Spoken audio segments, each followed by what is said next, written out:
A janë të vërteta pretendimet për anijet fantazëm? Më 11 gusht 1775, ekuipazhi i anijes që merrej me gjuetin e balenave Herald bëri re diçka të çuditshme në ujërat e brigjeve të Grenlandës. Një anije e madhe me tre direkt me emrin Octavius, që shkëlqente në kontrast me akullin dhe borën, po lëvizte në drejtim të tyre, teksa në bord nuk duket se kishte asnjë njeri. E i shoqëruar nga 4 njerëz, kapiteni Warren hipi në anijen misterioze për të mësuar se çfarë kishte ndodhur. Ajo që pani ngjan historive horror. 28 marinar të vdekur, të mbledhur kruspull njëri pas tjetrit për ta mbrojtur veten nga i ftohti. Po ashtu ata pan një grua dhe një fëmijë që kishin vdekur të përqafuar me njëri tjetrin, dhe një marinar tjetër të ngrirë, që dukej se ishte përpjekur më kot të ndiste zjarin në kuvert. Në dhomën e kapitenit, u gjeti pa jetë kapiteni i anijes, ende i ulur në tryezën e tij, duke shkruar radhët e fundit në ditarin e tij mbi atë udhëtim tragjik. Ato mbanin datën 11 nëntor 1762. Pra, ekuipazhi kishte vdekur prej 13 vjetësh. Megjithatë, aspekti më intrigues nga të gjitha ishte vendndodhja e fundit e regjistruar e anijes, 75 gradë veri, 160 gradë perëndim, rreth 402 km në veri të vendit që sot njihet si Utqiagvik, Alaska. Me sa duket, Octavius kishte arritur të pamundurën, duke lundruar me sukses në për kalimin veri perëndimor, gati një shekull përpara se këtë të arrinin anijet e tjera. Dhe kishte bërë këtë pa asnjë njeri të gjallë në bord. Të paktën kështu thot legjenda. Por, a ka ndonjë të vërtetë në këtë histori? Apo është thjesht një histori tjetër me anije fantazëm, si ajo e David Jones apo holandezit fluturues më parë, që tregoheshin për të friksuar të rinjt që të qëndronin larg detit mizor dhe kapricoz. E vërteta është se me siguri që edhe kjo histori nuk është asgjë më shumë se sa një legjend.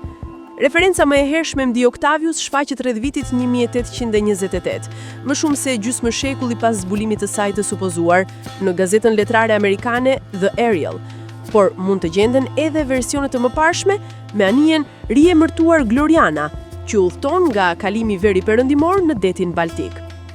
Ritregimet e mëvonshme kanë pakzuar anijen me emrin Jenny, dhe pretendohet se tragjedia ndodhi në anën tjetër të planetit, edhe pse të gjitha detajet e tjera mbeten të njëjta.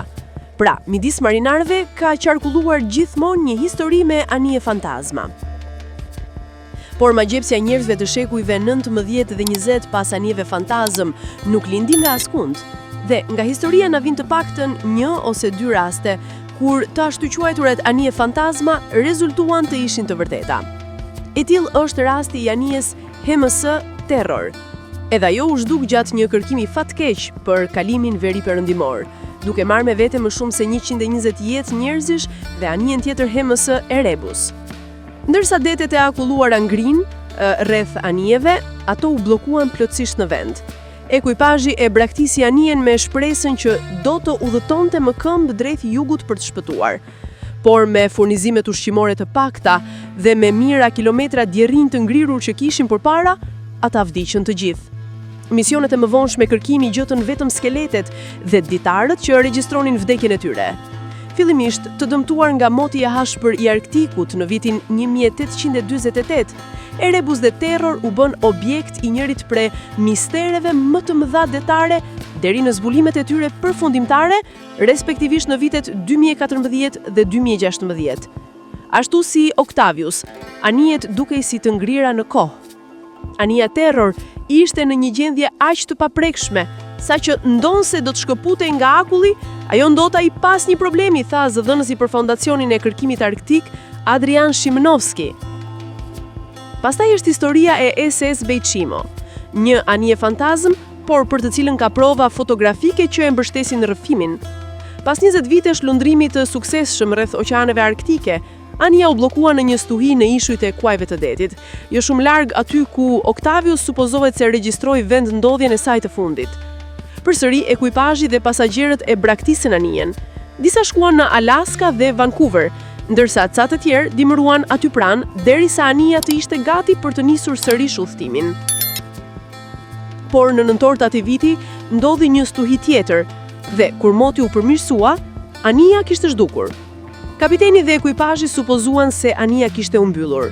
Por shumë shpejt, ata morën lajmin se një gunatori nuk e kishte parë SS Bejqimo, sërish të mbushur me akull, afër 72 kilometra në jug të kampit të tyre, thot Courtney Pesh, bashkëpunëtore e regjistrimit të koleksioneve në muzeun Manitoba.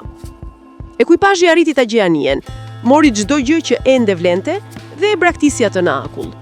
Por, midis viteve 1932 dhe 1969, anija pa ekuipazhu do të shihej duke lundruar në përdetet e Arktikit, at least 7 herë. Madje disa eksplorator pretendojnë se kanë hipur në anijen misterioze. SS Bejqimo nuk është parë më prej më shumë se 50 vjetësh, por kjo nuk i ka penguar njerëzit që ta kërkojnë atë, bashkë me rreth 4.000 anije të tjera që janë mbytur në përgjatë bregut arktik. Dhe endanse ajo ka më shumë të ngjarshëm të jetë përfunduar si shumë të tjera para saj në fund të oqeanit, një gjë është e sigurt. Nëse anija hemës së Terror mund ta rinshfitojë në momentin pas 170 vjetësh në thellësitë akullore të detit, edhe SS Bejqimo mund të ketë një shans të tillë.